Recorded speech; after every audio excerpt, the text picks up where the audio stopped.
முன்னேற்ற கழகம் சுமார் 525 அறிவிப்புகள் 2021 சட்டமன்ற பொதுத் தேர்தலில் அறிவித்தார்கள். 525 அறிவிப்புகளை 4 ஒரு பங்கு அறிவிப்பு கூட இதுவரைக்கும் நிறைவேற்றல.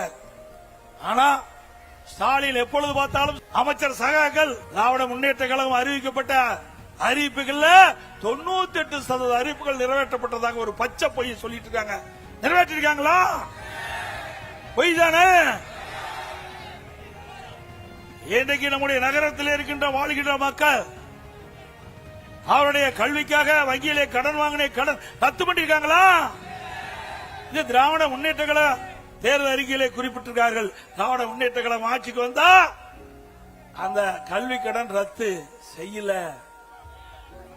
அதோட திராவிட முன்னேற்ற கழகம் ஆட்சிக்கு வந்த உடனே நீட் தேர்வு ரத்து பண்ணாங்களா? அதோட நீட் தேர்வு விலக்கு பெறுவதற்கு ரகசியம் இருக்கின்ற என்று இன்றைய துணை முதலமைச்சர் அன்றைய தினம் சொன்னார் தேர்தல் நேரத்தில். ஆனா ரகசியத்தை சொல்லிட்டார் முதலமைச்சர். இந்த 2 சட்டமன்றத்திலே குறிப்பிட்டார். நீதிமன்றத்தில் தீர்ப்பு வந்த காரணத்தினால எங்களால நீட்டுக்கு விதிவிலக்கு பெற முடியாது என்று ரகசியத்தை போட்டு உடைச்சிட்டார். நல்லா சிந்திச்சு பாருங்க. 2021 சட்டமன்ற பொதுத் தேர்தலில் வீதி வீதியாக இன்றைக்கு இருக்கிற முதலமைச்சரும் அவருடைய மகன் உதயநிதி அவர்களும் வீதி வீதியா பேசினாங்க.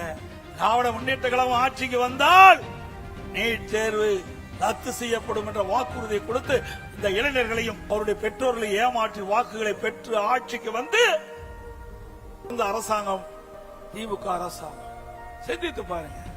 எந்த அறிவிப்பை நிறைவேற்றிக்கிறாங்க? ஒண்ணும் கிடையாது.